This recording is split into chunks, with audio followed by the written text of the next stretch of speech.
با سلام خدمت دوستان عزیز و ارجمندم، خانم ها و آقایان. 2 جلسه در خدمت دوستان بودم و بحثی رو درباره تفاوت مدرنیته و مدرنیزاسیون خدمت دوستان تقدیم کردم. جلسه سوم رو با چند مقدمه شروع میکنم و فکر کنم تا آخر بحث امشب به این مقدمات اکتفا کنیم. این مقدمات مربوط میشه به پیوندها و گسست‌هایی که ما ایرانیان در مقایسه با ملل پیشرفته صنعتی داشتیم. بنا به مطالعاتی که از سالیان دور در دست این دوستان قرار داره و بنابر اشاره‌ای که در جلسات قبل ارائه دادم، مدرنیته تغییر و تحولاتیه که در بنیادهای فکری جامعه صورت گرفت، اما مدرنیسم به تبع مدرنیته پدید اومد. این بدان معنا نیست که در بحث تقدم اقتصاد و یا فرهنگ و اندیشه کوشش ما بر این باشه که تقدم رو به فرهنگ و اندیشه بدیم.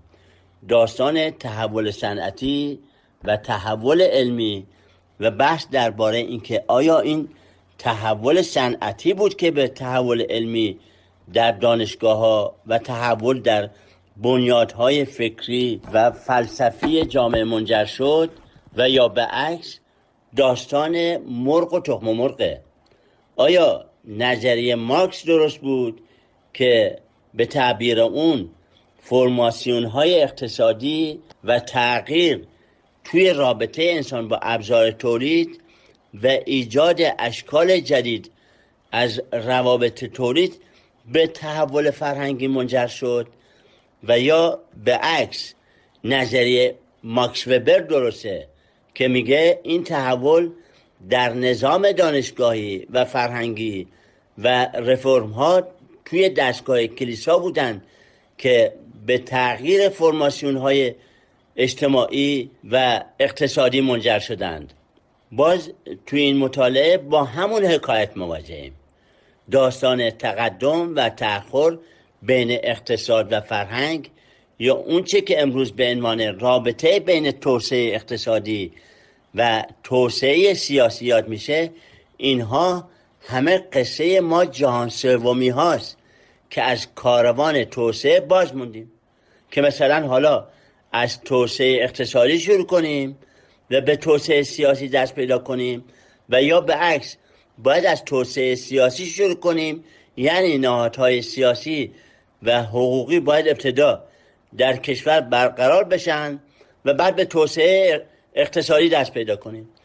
توی غرب بحث بین زیربنا و روبنا یا بحث بین روساخت و زیرساخت، تازه این بحث هم تقریبا کهنه و قدیمی شده. این به معنای تقدم و تأخر اینها در واقعیت زندگی اجتماعی نیست، یک نوع مطالعه در رابطه بین علت معلوله. حتی اگر این مطالعات هم متأثر از همین تقدم و تأخر باشه، اما درباره رابطه بین مدرنیته و مدرنیسم یا بین پیشرفت‌های تکنیکی با تغییر در بنیادهای فکری و فرهنگی، من دست کم هیچ مطالعه‌ای رو ندیدم که به یکی از اونها در خود دنیای غرب نسبت به یکی دیگه تقدم و تأخر قائل بشه. اگر همون روایت مارشال برمن رو بپذیریم که مدرنیته توی قرن 16 هم شروع شد، یعنی ما شاهد نظریه‌های سیاسی و نظریه‌های فلسفی ماکیاول و فرانس بیکن در همین دوران باشیم، به طوری که فرانس بیکن به صراحت اعلام میکنه که علم باید از زندان توجیه دستگاه ایمانی خارج بشه. کار علم توجیه ایمان نیست، بلکه باید به تولید ثروت بپردازه. علمی که به تولید ثروت نپردازه اسیر اسطوره‌های ذهنیه. تمام تلاش بیکن این بود که با این اسطوره‌های ذهنی مبارزه کنه. بعد توی همین قرن 16 هم با نهضت کالوینیسم و لوتریسم مواجهیم و این دو نفر یعنی کالوین و لوتر بنیانگذاران نهضت پروتستانتیسم در غرب بودند. کالوین و لوتر کوشششون این بود که ایمان رو از انحصار قدرت پاپ خارج کنن و سایه کلیسا رو از سر مؤمنان کم کنن. لوتر خودش یک کشیش بود، اما با کلیسا در افتاد، چون اقتدار کلیسا رو رد کرد. انجمن امپراتوری و کلیسا اونو طرد کردن و حتی اموالش هم مصادره کردن. کالوین هم توی فرانسه وارث لوتر شد و اتفاقاً به یک حکومت اقتدارگرای توکراسی معتقد بود. از دید کالوین فرمانروایان دارای مقام خدایی هستند و اطاعت از فرمانروایان رو واجب میدونست. تنها کاری که کالوین کرد این بود که به حکومت برخلاف کلیسا جنبه زمینی بخشید و حتی کلیسا رو به اطاعت از حکومت واداشت و بعد سلطه کلیسا و روحانیون کلیسا رو از بخشش گناهان افراد دستشون رو کوتاه کرد و معتقد بود که هر فرد میتونه گناهان خودش رو ببخشه و نیازی به یک روحانی نداره. خب این طرز تفکر اگرچه با اقتدارگرایی همراه بود، اما موجب نهضت پروتستانتیسم شد. خب تو همین قرن 16 آهنگ تجارت و جهانگردی توسط مرکانتیلیست ها نواخته شد. شما برید تاریخچه این مرکانتیلیست ها رو که سوداگری ترجمه شده بخونید. قبل از مرکانتیلیست ها تجارت وجود داشت. ایران و جاده ابریشم یکی از معروفترین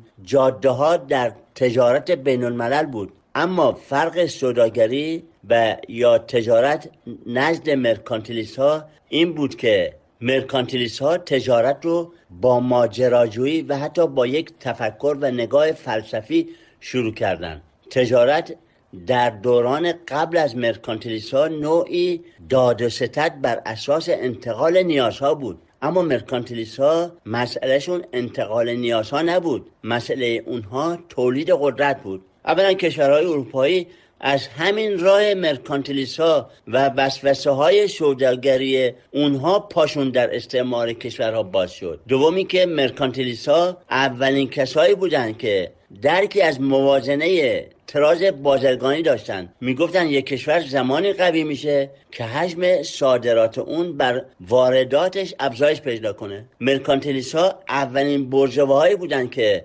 خودشون رو از زمین آزاد کردن و از روابط انقیادی ارباب رعیتی آزاد کردن. یعنی بورژوازی تجاری تو همین قرن 16 شکل گرفت. پس ملاحظه میکنید که تولد بورژوازی و حرکت اون به سمت کسب ثروت همون زمانی بود که فرانسیس بیکن گفت علم باید تولید ثروت بکنه. حالا در این مقدمه دوم من برمیگردم به ایران، یه داستانی رو تعریف میکنم که حقیقتش موقعی که من کتاب مقاومت شکننده از جان فوران رو خوندم، به دولت صفویه، تاریخ و تحولات اقتصادی، سیاسی، اجتماعی دوران صفویه و بعد از صفویه رسیدم، حقیقتا اشکم در آمد. ببینید دولت ایران در دوره شاه عباس یکی از قدرتمندترین دولت‌های جهان بود، شاید قدرتمندترین دولت در جهان. جان فوران نقل میکنه که تعداد اعضای دربار 1500 نفر بودن که هر کدوم 5 تا 50 ملازم، یعنی همراه، ملازم به معنای همراه داشتن. جمعاً تشکیلات دولت توی اون زمان 25000 نفر بودن، از منشیان و محاسبان مالی بگیر تا پزشکان و گروه هنرمندان و پیشوران ماهر. تعداد نیروهای نظامی که حقوق بگیر بودن بین 70 تا 100 هزار نفر برآورد شده. میزان درآمد دولت بیش از 780 هزار تومان برآورد شده. جان فوران از قول شاردن نقل میکنه که شاه ایران قوی ترین و ثروتمندترین شاه جهان بود. دولت شاه عباس حتی از دولت‌های اروپایی هم قوی تر بود. انگلستان تونست مازاد درآمد خودش رو در احداث ناوگان دریایی سرمایه گذاری کنه که بعدها ثروت افسانه‌ای به این کشور منتقل کرد. اما دولت ایران تمام درآمدهای خودش رو صرف کنترل کشور میکرد، چون هم بین ایالات مختلف برای دسترسی به قدرت کشمکش وجود داشت و شاه عباس مجبور بود بین اونها موازنه ایجاد کنه و همین که حکام در ولایات مختلف باید کنترل می شدن. مهمترین کالاهایی که در ایران تولید می شد پارچه بود. بافندگی محور صنایع ایران بود. صنایع دیگری هم وجود داشتن مثل چینی و کاشی، جنگ افزارهای خیلی پیشرفته، صنعت چرمسازی، میناکاری، تولید کاغذ، ظروف سفالی و قالیبافی و حتی صنعت ساعتسازی. این صنایع توی ایران از کشور یک کشور قدرتمندی ساخته بود که میتونست در معادلات تجارت جهانی حرف اولو بزنه. توجه کنید، در معادلات تجارت جهانی حرف اولو بزنه. هزاران کارگر ماهر در بخش‌های قالیب بافی، پارچه بافی، کاشی سازی مشغول کار بودند. در این بین شاه عباس هم بزرگترین کارفرمای کشور بود، چون بخش اعظمی از این صنایع در تصرف دستگاه دیوانسالاری شاه بود. جان فران میگه که در این دوران ایران به عنوان یک امپراتوری در عرصه خارجی حضور داشت، اما یواش یواش موازنه بازرگانی و تجارت در دراز مدت به نفع ایران تمام نشد، چون جریان تجارت در غرب حالت بازتوزیعی داشت. یعنی چه حالت بازتوزیعی داشت؟ یعنی یک کالایی رو از ایران، مثلا ابریشم رو می بردن به یک کشور دیگه، از اونجا مثلا می بردن به مصر، از مصر می بردن به اسپانیا، از اسپانیا می بردن باز به کشور دیگه. دور تا دور جهان رو به وسیله اون ناوگان‌های دریایی که ایجاد کرده بودن میچرخیدن و تجارتشون حالت بازتوزیعی داشت و درآمد سرشاری رو روانه کشور میکرد از مسیر نورد دریایی.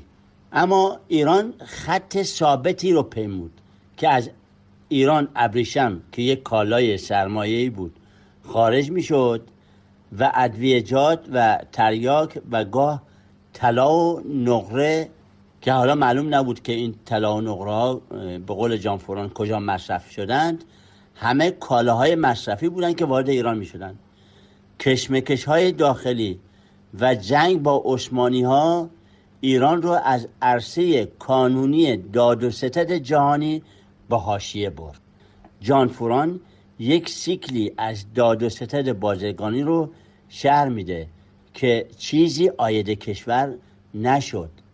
از قول دومان نقل میکنه که ایران مثل یک کاروانسرای دو در بود که از یک طرف پول عثمانی وارد کشور میشد و از در دیگه همین پولا از طریق کمپانی هند شرقی وارد هندوستان میشدند.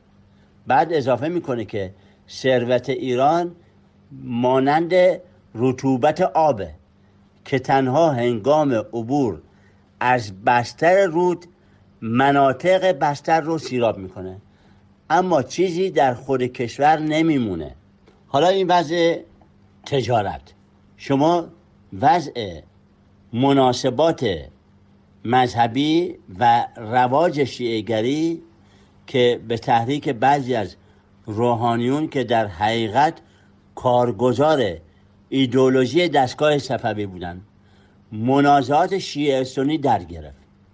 این منازعات دو دولت ایران و عثمانی رو در حدود 100 سال، یعنی از 1512 تا 1615، البته تو برهای مختلف، به جنگ منجر شد و هزینه‌های هنگفتی صرف این جنگ ها شد.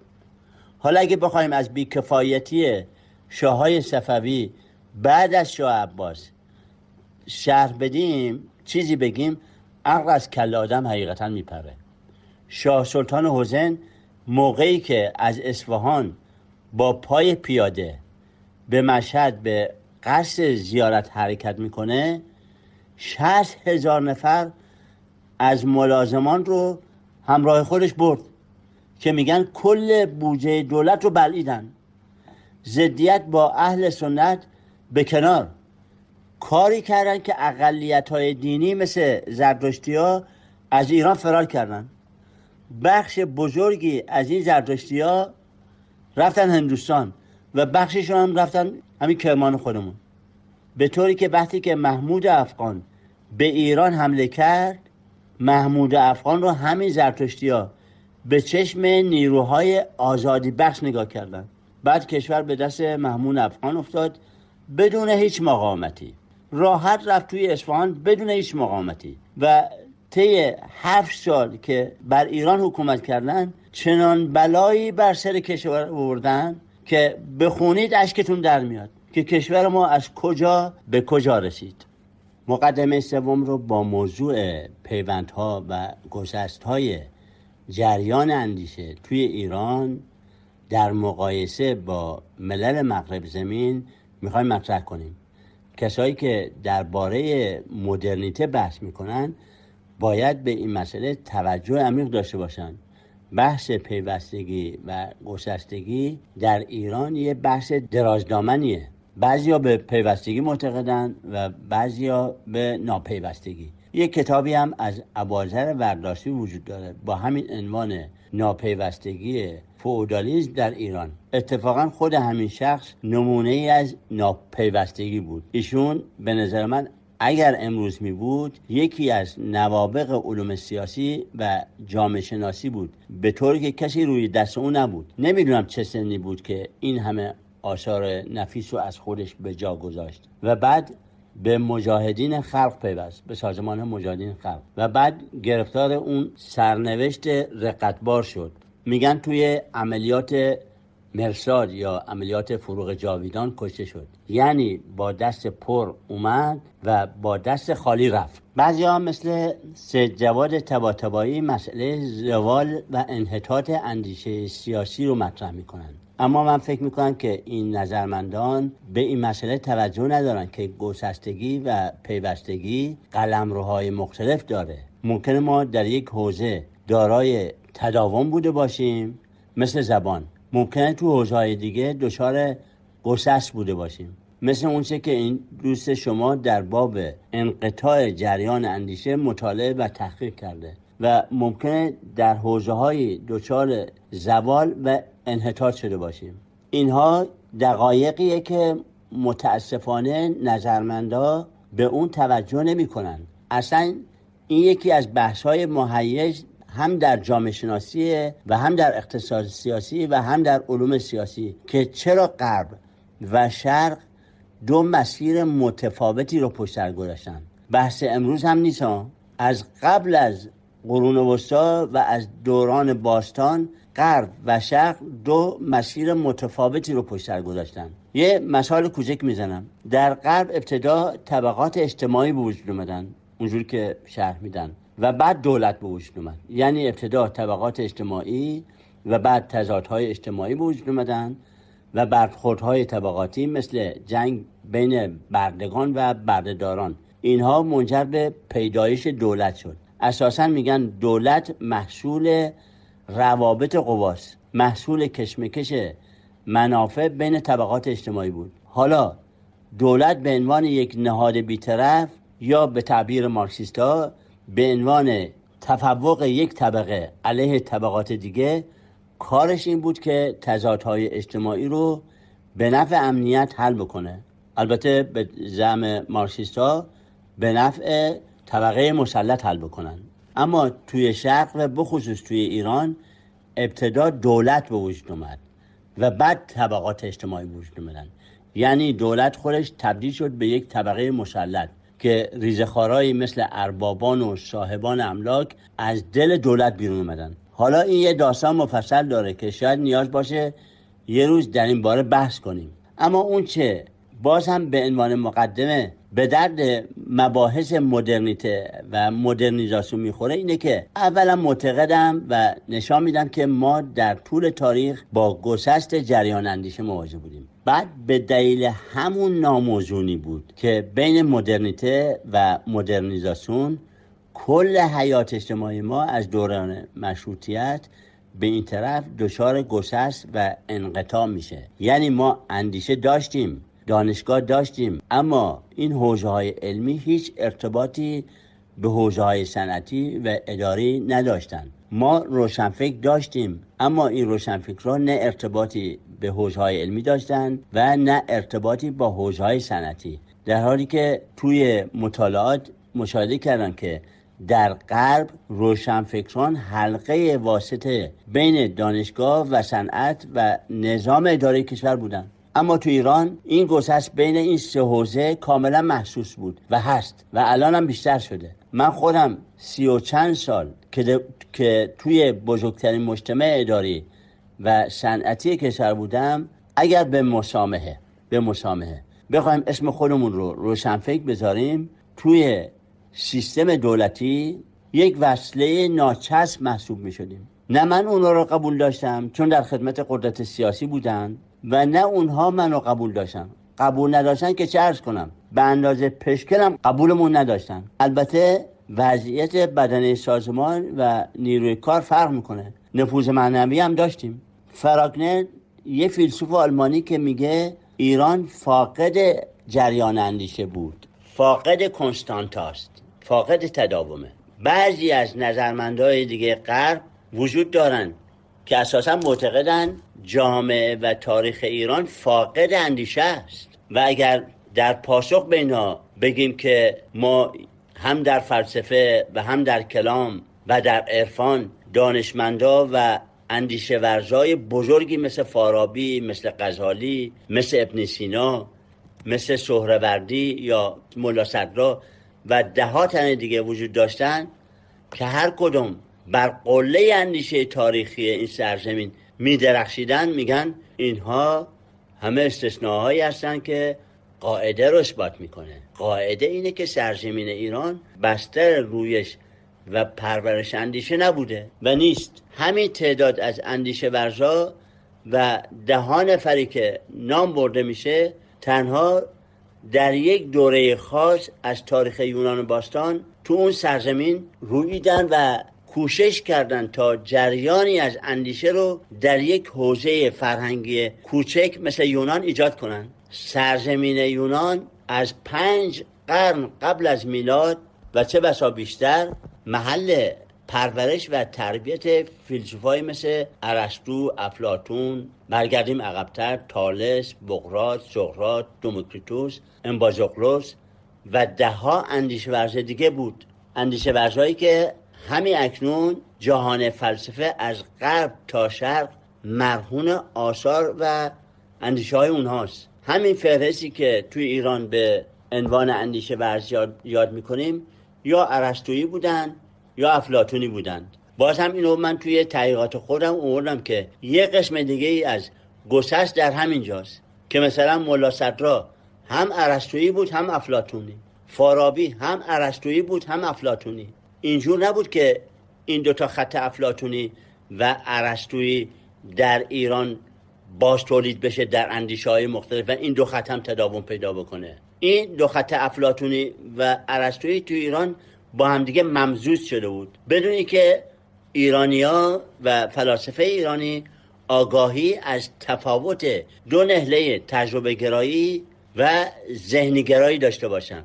جریان پیوند و گسست رو باز ادامه میدم تا شاید بتونیم این بحث رو به یه جای برسونیم، چون بعداً وقتی به صحنه زندگی اجتماعی وارد میشیم باید متوجه بشیم که چرا در ایران مدرنیته و مدرنیزاسیون نتونستن دو شاکله مرتبط به هم از یک هیئت و یا یک پیکره باشند.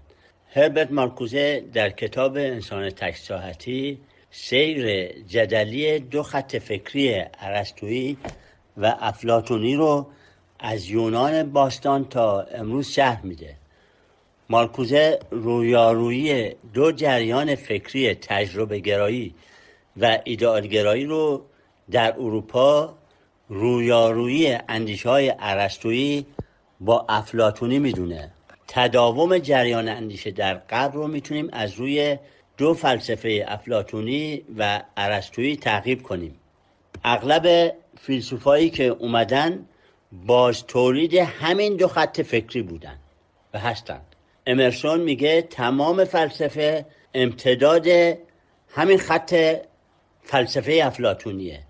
حالا شاید امرسون افلاطونی بود، اما اگر مثل فرانسیس بیکن و آکویناس ارسطویی بود، میگفت تمام فلسفه غرب امتداد فلسفه ارسطوییه. در هر دوره یکی از این اندیشه ها باز تولید شدن. تمام دوران قرون وسطا میگن در بند فلسفه افلاطونی بود. دو فیلسوف به نامهای سنت اگوستین و سنت آسلم هر دو افلاطونی بودن.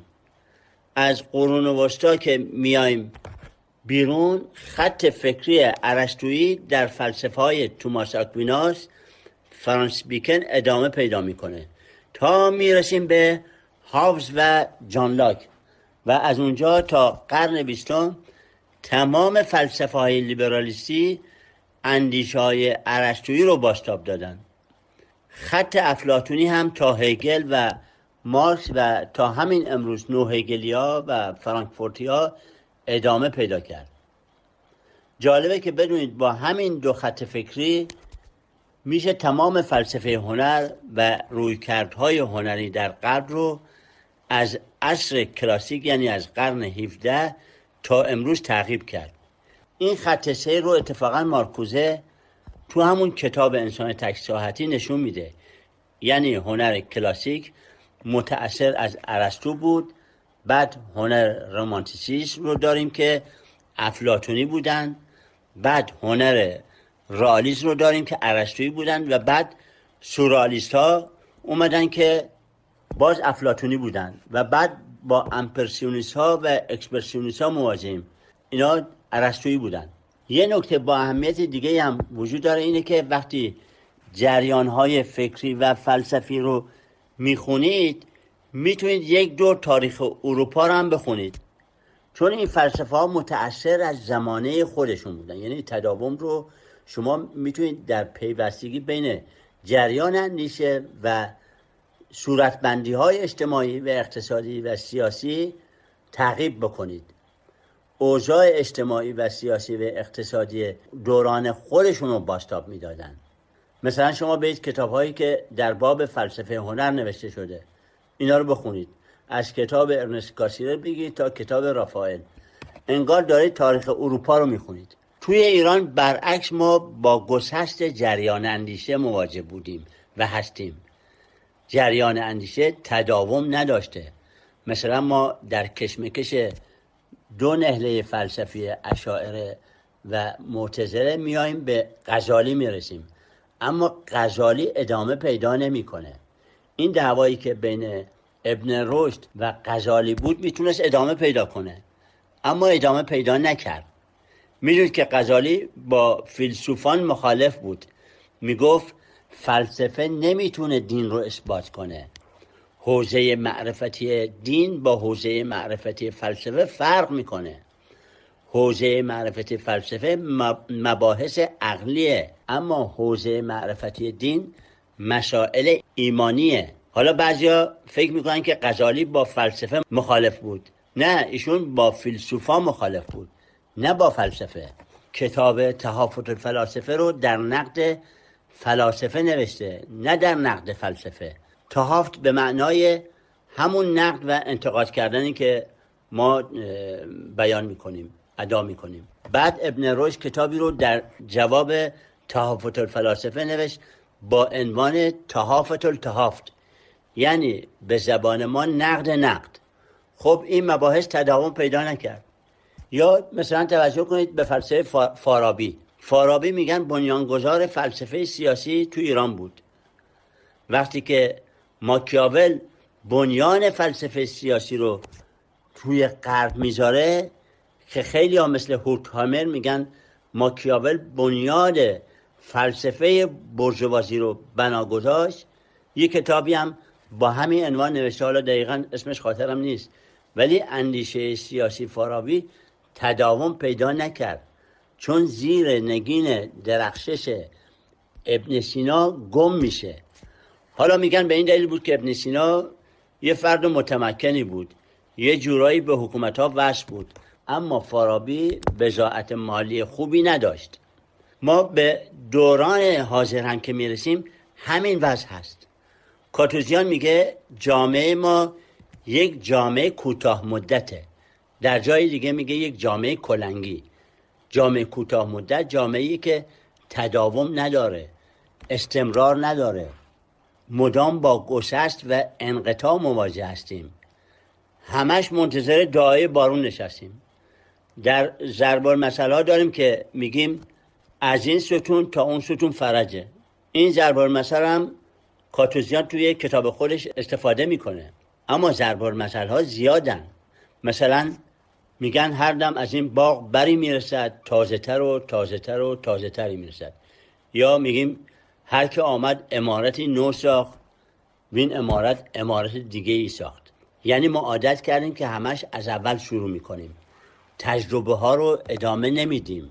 گسسته تجربه ها بخشی از روند انقطاعی حیات اجتماعی ماست.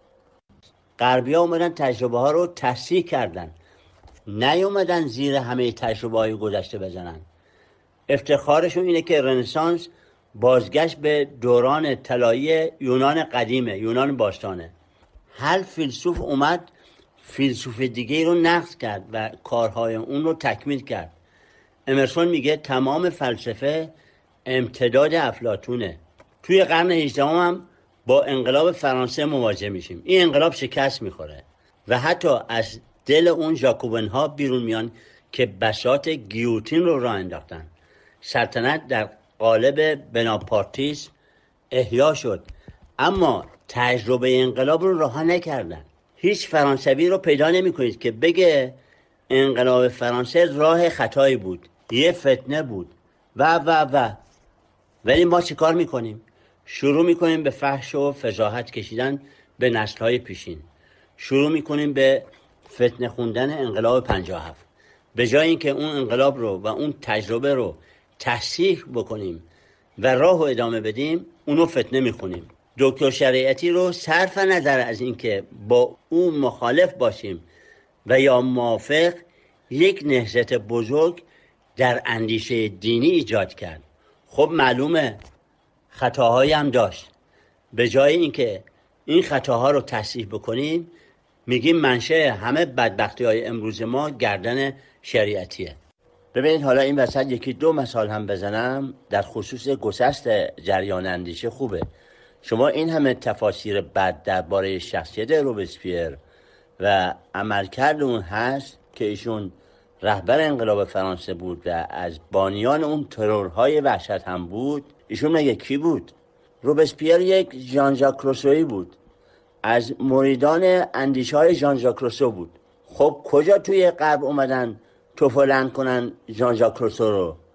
به عکس اصلا کل فلسفه سیاسی فرانسه بدون ژان ژاک روسو میان توهیه. وقتی که شما مفهوم ملت رو به مثابه یک مفهوم حقوقی و سیاسی تعریف میکنید که میگن تفسیر فرانسوی ملیت بدون ژان ژاک روسو و بدون قراردادهای اجتماعی که ژان ژاک روسو نوشته اصلا قابل فهم نیست. و شخصی مثل مارشال برمن میگه ژان ژاک روسو نخستین پژواک مدرنیستی در جهان بود. خب ببینید ما با اندیشه ورزانمون چه میکنیم و اونا چی کار میکنن؟ یا مثلا کالوین. اتفاقا کالوین هم فرانسوی بود. ایشون مگه کی بود؟ هم افکار بسیار ارتجاعی داشت و همین که به یک حکومت اقتدارگرا هم معتقد بود. حالا پیشتر هم یه توضیح مختصری درباره ایشون دادم و اطاعت از حکومت جابر رو هم واجب میدونست. اما کالوین فقط با این ایده که قصد داشت سلطه کلیسا و روحانیون رو از سر مؤمنان کم کنه، میشه کالوین، میشه کالوینیسم و میشه بنیانگذار پروتستانتیسم و میشه بنیانگذار اصلاحات دینی. که کل رنسانس توی غرب بدون کالوینیسم قابل فهم نیست.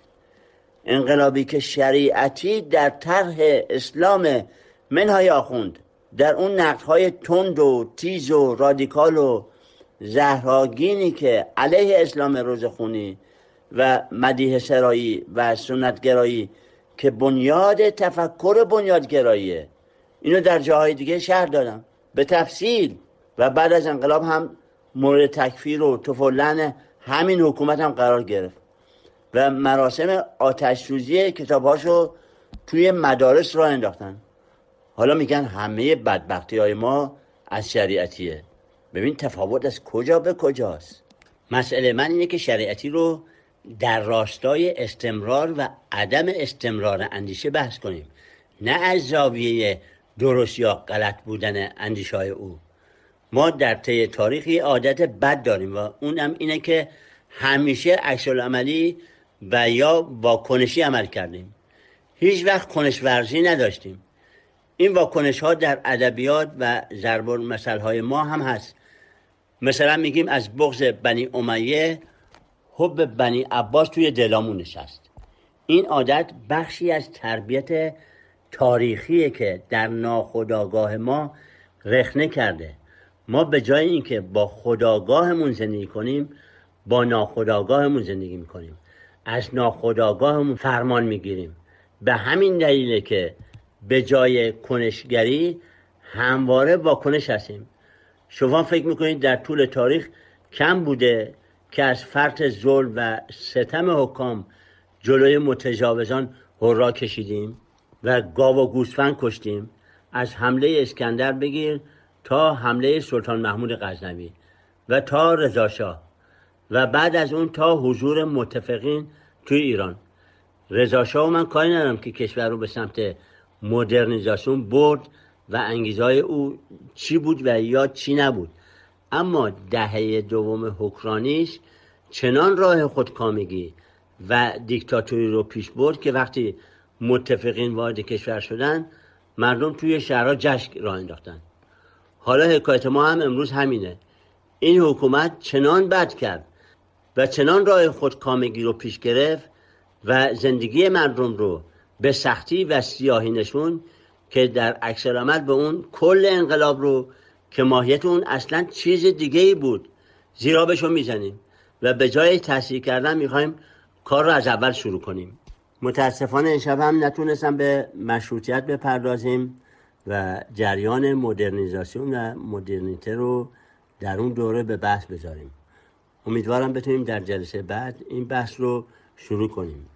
تا همین جا بحث رو خاتمه میدم. امیدوارم که مورد توجه دوستان قرار گرفته باشه. شما رو به خدا میسپارم. شب بخیر. خدا نگهدارتون.